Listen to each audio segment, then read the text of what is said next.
What's going on, guys? Welcome back to another episode of the Pazza Podcast. We are back this week, no weeks off like it has been the past month or so. We are back doing back to back episodes finally.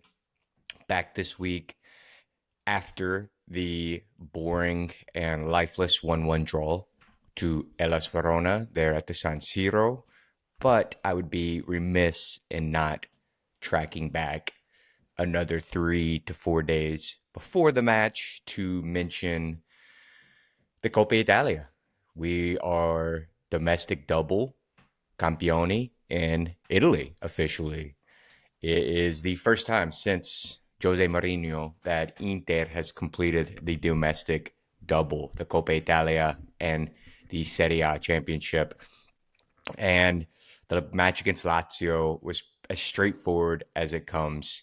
You could kind of sense from the beginning whistle in that match that Lazio had admitted defeat, essentially, it felt, and that Inter knew they had to get this trophy and complete the domestic double. And Inter pretty much dominated from the beginning of the whistle. Second half, things leveled out maybe towards the end, but the game was already decided at that point. They really only had one chance against, I think it was Buladia, that broke free. Akanji, took him off, or not took him off, but, kind of, threw him off a little bit. And then Josep Martinez was big coming out and the ball smacked him in the face. And that was really the only threat that Lazio posed, was a one-off little half chance 1v1. And Inter wins the Coppa Italia. Goals from Marcus Thuram, technically own goal of Marusic, but initial thoughts was Marcus Thuram. And then the goal from Lautaro, pretty much a tap in based off the work that Dumfries provided. So Kivu in his first season, what a season he did. We spent the last episode kind of, celebrating and whatnot. So not going to do as much this time. But again, any fans, Napoli, Juve, Milan, any Italian media haters, any people that have doubted Inter at any point, hold them. Two of them, Coppa Italia, Scudetto, hold both of them. Because for the next 12 months, we are the kings of Italy, undisputed. Supercoppa, like no one cares. Coppa Italia, Serie A, it's Inter as the best team. Congratulations to all Interisti. We deserve this. And it feels great. It's one of those two. I've heard a couple people, different Inter podcast people, talk about how, it's nice having the Campioni wrapped up with a couple games to spare. And that's right. I mean, even though the game, especially this Hellas game, was a dull fest and whatnot, it's nice that these players that we're going to talk about a little bit in length today get to see out the rest of their season. It's good for the teams we're playing. We play next week, I want to say, to wrap the season, Bologna. Good for them, good for players here in Hellas that get to show if they deserved in Serie A. And then it's good for not only the older players for Inter, like I said, but the younger players get to go out there and maybe put a thought in Kivu's head. The stakes aren't that high, but if you go out there and perform, I mean, we saw Lautaro in the second half track all the way back defensively, make a play in a meaningless game. That's what you have to do as a player on the fringe of trying to get into this squad and whatnot. So very good stuff. And it's cool to see. So we're going to go through very briefly this match. Like I said, it was pretty boring. But we'll go through it real quick, and then we'll say goodbyes to a few players that have rightfully deserved it. Starting lineup, we started with a lineup different, obviously, due to the magnitude or lack of magnitude of this match. Jan Sommer in goal, the back line of Francesco Acerbi on the left center back, coming in for usually Bastoni, De Vrij there in the middle, and then Darmian on the right center back position.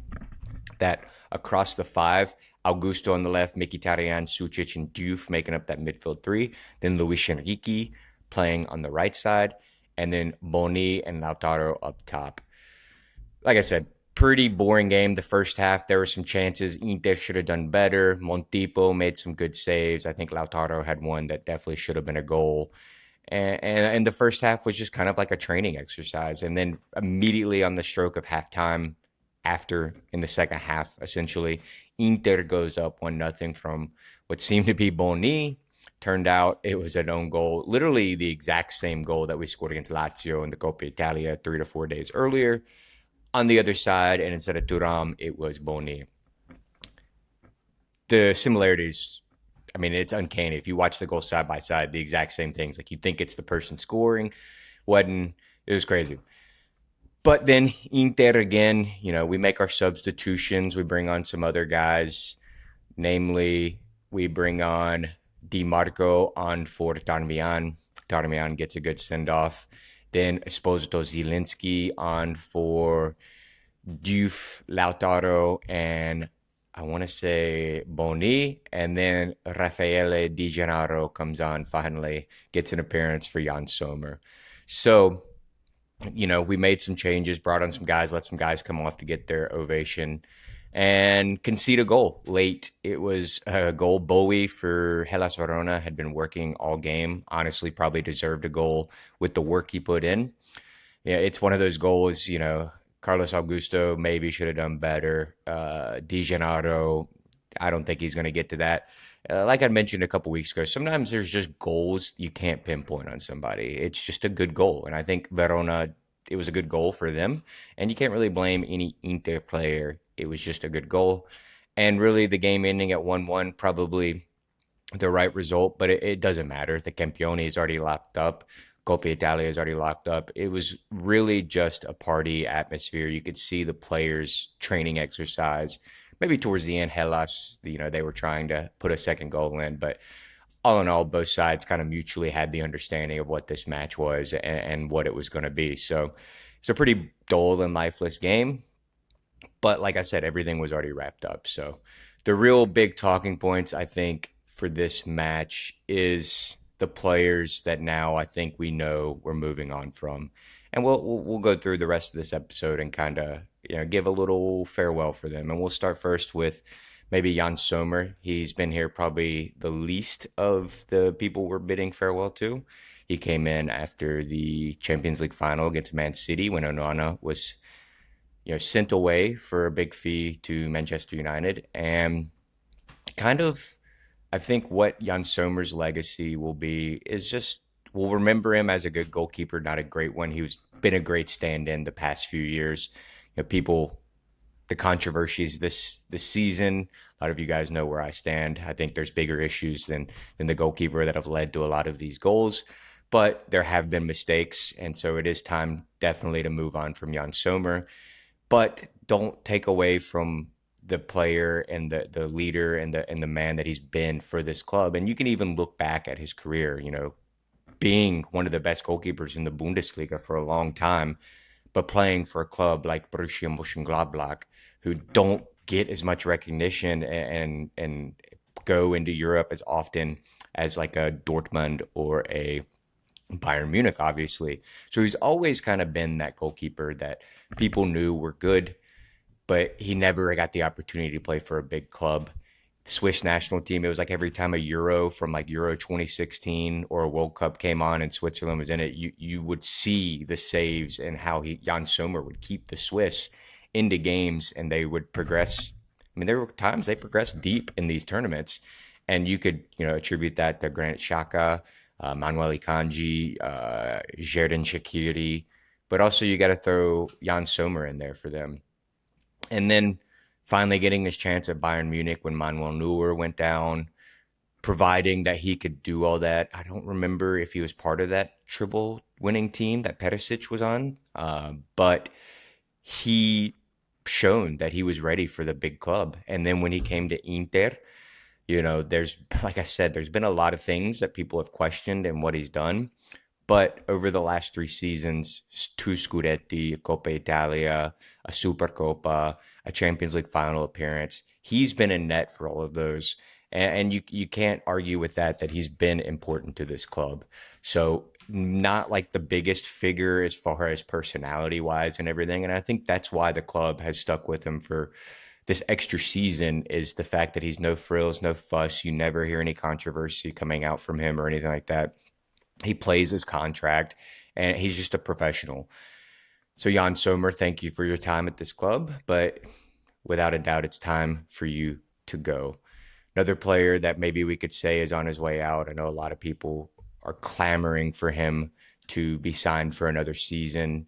Ultimately, it's up to the player. No matter what we want, the club wants, the player makes a decision. And if he feels like he needs to go somewhere else to see out the rest of his career and get better playing time, then he honestly deserves it. That's Stefan de Vrij, a player that when he came in on a free from Lazio. Laziali probably aren't the biggest fans of Stefan de Vrij, but that first season or two with him, Skriniar, maybe Miranda, you could say was thrown in there a couple times too.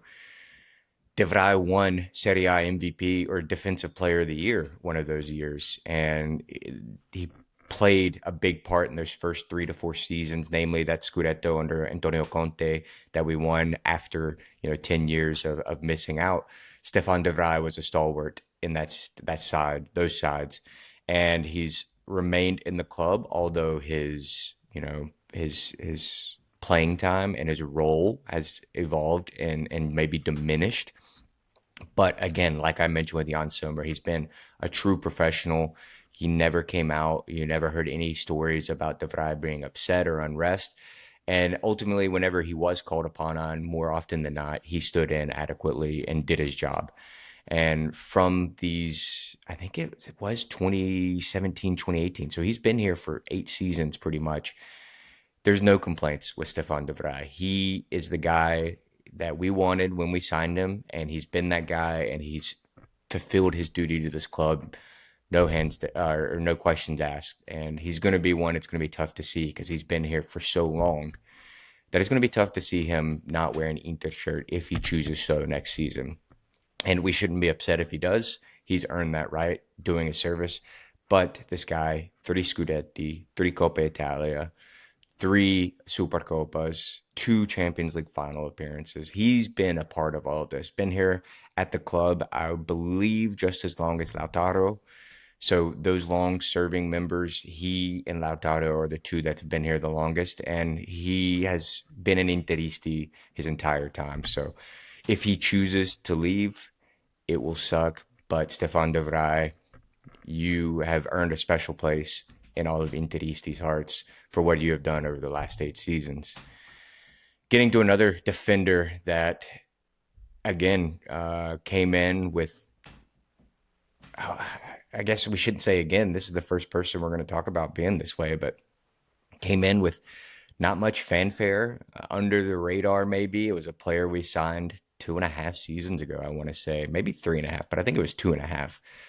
He was a guy at Lazio again. We've kind of taken a free from De Vrij, and I think we only signed this guy for like 1.5 million. But the impact that this guy has had in the last 2.5 years is immeasurable, and that's Francesco Acerbi. What he has done from being 38 or 35 years old to where he is now at 38, and the impact on this squad and team is truly remarkable. Um, Pocketing the likes of Erling Haaland in a Champions League final.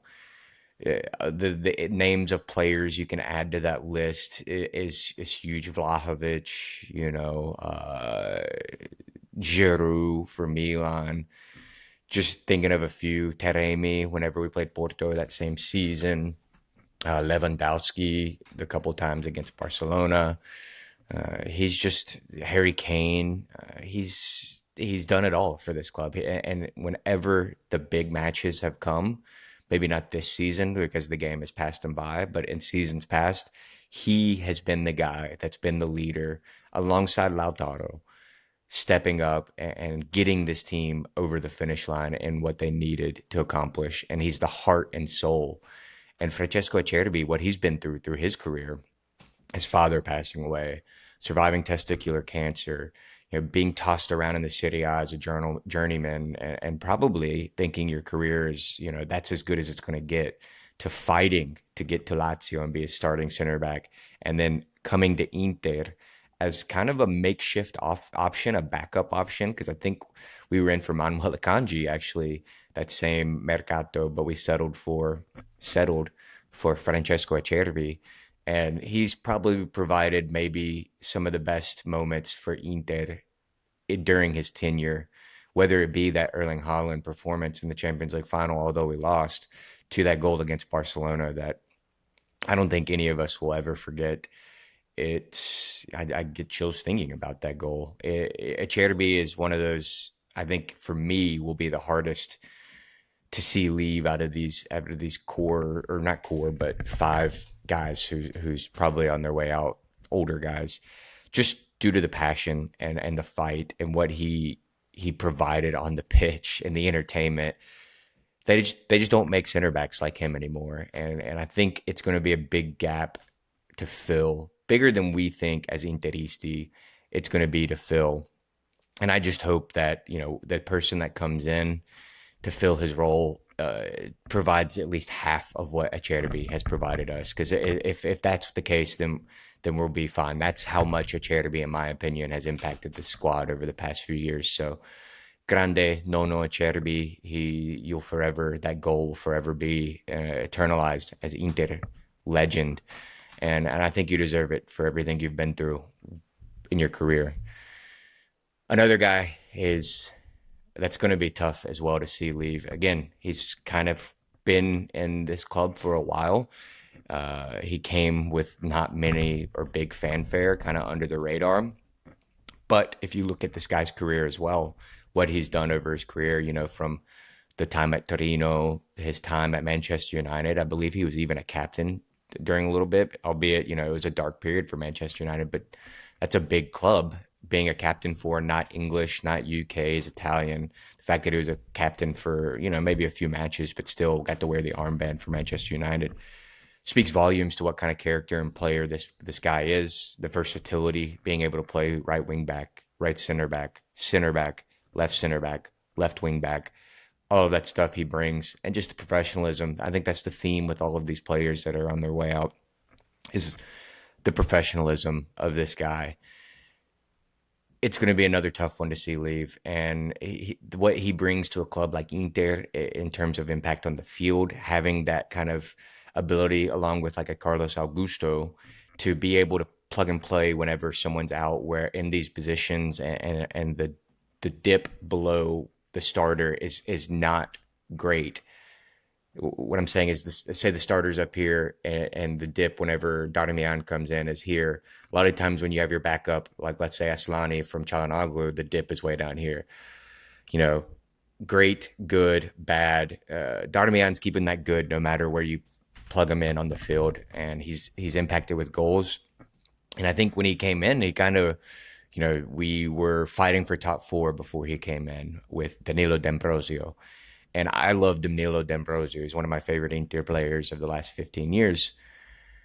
But we needed to improve upon him. He's not the greatest player, D'Ambrosio, but he was a fighter, and he fought for the badge. But we needed someone with a little bit more quality to take us to that next level. And I think Darmian is D'Ambrosio plus. And he's, again, I think three Super Coppas, and three Scudetti. Was a part of both Champions League finals. He actually, I believe, was the right wing back whenever we played in the final against Manchester City. During that whole maybe run as well to the final, Darmian was impacting matches and playing game in and game out. And it's going to be tough to see him leave too. We're not only are we losing one guy, we're losing a guy that can cover many positions and do it well, like I said. And again, professional, no fuss. You never heard anything about him. Good locker room presence, just a true professional. And it's going to be tough to see Darmian out of here, but he has earned the right to go play out his career and get more minutes. And then finally, the one guy, I don't want this, I'm going to praise the guy. I don't want my final words on him, on this, to be me dumping on him, which I've done over the last two seasons. But Mkhitaryan, He should be on his way out, and let's just assume for this podcast's sake that he is on his way out. Because if he's not, then this won't be the last thing that you hear from me for Mickey Tarian. So let's end on a good note. But he, again, consummate professional, did his job, no fuss, no frills, no drama, knew his role, especially it got drilled under Inzaghi. The whole team knew their role. And then in this season, when it evolved into a different role, he also knew his role. And I think that's the important thing with Mickey Tarian. He knew his role and he did his role. Anything other or extra that somehow would maybe occasionally happen, like a tap in goal here or there, that was just extra with Mickey Tarian. But he was a hard worker. Maybe you could say the workhorse of that midfield three. It's really I'm struggling to not say or take back anything. I want to end this on a good note for Mickey Tarian, but again, just a true professional, and he's been part of that Scudetto or that Champions League final run. Man City, he scored the all important goal against Milan, part of the Seconda Stella midfield, and then he was part of last season's run to the Champions League final too. So he's been a part of this club for a while and been a part of important parts of the recent club history. He's earned the right to retire with grace, I should say. I wouldn't say he's earned the right to go somewhere and maybe play more, but he's earned the right to retire with grace. So, Mkhitaryan, thank you for your service at this club. That's all I'm going to say. Not going to shit on him for this podcast's sake. But yeah, that was pretty much the basis of this match, the last match at the San Siro of the season. Get these old guys, their rightful send off. Didn't see anything I'd mentioned a couple weeks ago, like that Figo Crespo send off where we toss players up in the air.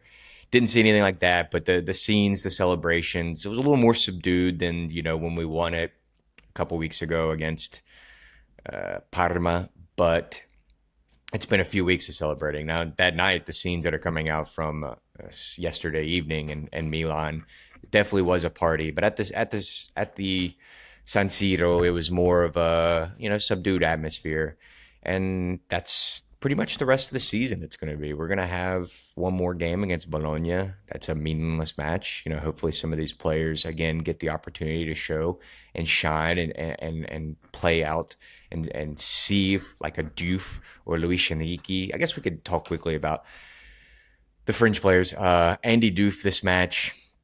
There was one time when he got a full head of steam in the second half and did really well. Played the ball over to, I want to say, Mkhitaryan. Not going to mention what happened, but again, it was a great play by Diouf. And I think where Diouf succeeds is when he has the ball and he can run in space. Several times in this match in the midfield, when he received the ball, maybe with his back to goal or didn't have the space to run at a defender, it was very awkward and not impactful. I still think that Diouf is not good enough for this club. He's shown glimpses and flashes, but on the right wing back, I think that's mainly if you're chasing a match. You can't start a match with Diouf there because he is a defensive liability. So I don't know if there is a role in this club for Diouf, and if there's a suitor that comes out, maybe he's someone that we sell for a little bit of profit. Luis Enrique, he's a polarizing figure. I think again in this match there were moments where the ball playing was not well, and his movement was interesting. Darmian, him, Diouf all had weird interchanges where they just didn't come off. And I don't know, Luis Enrique, the one thing I do know is I see the effort that it looks like he puts in and working hard to track back, which is something it's tough to coach certain players in. So I appreciate that. So maybe we give him another season to see if he can grow into that role. I would be more fine with that than allowing Andy Diouf to be a backup right wing back. I'd rather have Luis Enrique be a backup wing back, but that's just me. And then Sucic in that midfield, he's been featuring a lot as the regista, and it's something that it's good to see that he has that versatility. I don't think it's exactly his best position, but the fact that he has the versatility if we need to slot him in there, he's going to be an important figure for us going in next year, and it's good to see him getting minutes in important matches and in these matches to kind of see how can you impact matches with maybe lesser players on the pitch as well. And then Boni. I think Boni is another polarizing figure throughout the Inter community. The quality is there, maybe not the work ethic or the know with how, the intelligence maybe as far as the game, but he is still, same with Sucic, same with Pio. All these guys are 20, 21, 22-year-old players. And it takes time to develop that, all of this aspects of the game, mental, the learning a new system, learning a new language, all this stuff for different players. That's why I don't want to be too harsh on Diouf, Luis Enrique, these players. Some players can slot in and be adaptable, and those are your good, really great players. And some players it takes time to build into a club. Felipe Coutinho was not Inter material when he was at Inter, and it took him time, and the club didn't have patience, and we sold him off. And look, he had a great 3, 4 seasons at Liverpool, and that's one of Inter's biggest regrets. So sometimes you have to be patient with a player. And I think when we have, some of our core that is still young enough, Lautaro, Barella, Bastoni, Di Marco, these players are still young enough that, we can afford to be patient maybe with some of these other players. So I think we need to be patient and give some of these guys another season, but we also need to bring in some quality to replace the outgoing old guys and really create a battle in a lot of these key positions outside of that core that we have. So great season all in all from these younger guys, and it was good to see them get the minutes to show us what they can really do. Like I said, next week is a match against Bologna. Really no impact. Maybe Dave and Vince will come on because I will be out of town with some family. So be on the lookout for maybe them to kind of give a good summarization episode of kind of like the season, kind of like this has kind of been, give their thoughts on the outgoing players and some of the younger players and see where they stand as far as that. And then going into the summer, I want to maybe get a little 4-part docu-pod series, whatever you want to call it, where I kind of look at the last 10 years of Inter, the last decade, and where we've been and where we're at now. Starting kind of with that Suning era at the beginning when they first purchased the club under Spalletti, then maybe doing an episode under the Conte era, then the Inzaghi era, and then now we have Christian Kivu and where we go from here. So I'm going to try and do something like that, a little more informative, investigatory kind of stuff. And maybe after that, do a quick little on each episode, 20-minute Q&A with, someone like Uncle Sharma or the guys from interviews or Vince or some other people that are Inter fans to get their thoughts outside of mine on maybe that period of Inter history. And then, we'll obviously do transfer rumors and stuff. The one thing I want to say about transfer rumors is don't let that consume your summer. There's going to be a bunch of crazy things we're going to hear, and you're going to freak out. But just take some deep breaths and wait for the stuff to be official. I've already seen stuff about Nico Paz, and it's killing me not to be able to freak out because I want Nico Paz so bad at this club. But realistically, the way that happens, it's going to take time, and the possibility of it happening is very slim. So I don't get my hopes up. I don't want to argue about how Nico Paz, all this stuff, how he would fit well into the club and he's needed, blah, blah, blah, because there are other factors at work. So take these reports with a grain of salt. You can discuss with friends and debate, and it's fun, but also a lot of it's just hypothetical, and there's no real thing that's going to come from it. So, even when you see stuff like, oh, Inter is interested in selling Bastoni for 50 million to Barcelona, like obviously that's just a hate report from a Juventini somewhere trying to throw Inter off. So take them with a grain of salt, be smart, and let's just see how this summer goes. So that's going to be it for me for this episode. Campione d'Italia, Coppa Italia Champions. Inter is the champions of Italy. Still, we got a whole summer to celebrate it. It doesn't feel real. What a season. Ups and downs, but all in all, we accomplished a couple things that, I think Juve is the last club, 2017, that's done something like this. So don't be depressed. It's been a gloom and doom season at some points, but celebrate these. I think Uncle Sharma and other people have said, this doesn't happen often. And it's been every other year us winning a Scudetto. So yeah, celebrate it when it happens because who knows? Next season we could be battling for top four. Next season we could be battling it for the Champions League and be in that third position safely, like we have been a couple of times. You never know. So celebrate, revel in this because it doesn't happen often.